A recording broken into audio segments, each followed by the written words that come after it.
That's another woman, amazing woman. I was reading these verses today.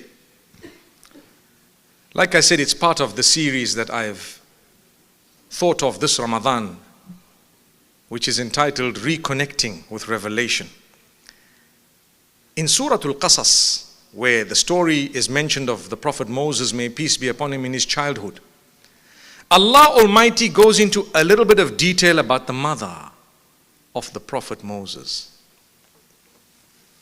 And Allah Almighty says she was worried about the child because the Pharaoh was executing and killing the little babies every alternate year. This child was born in the year when they were doing that, and so she needed to hide the child. And from who? From the Pharaoh. And Allah says, we inspired her to do something.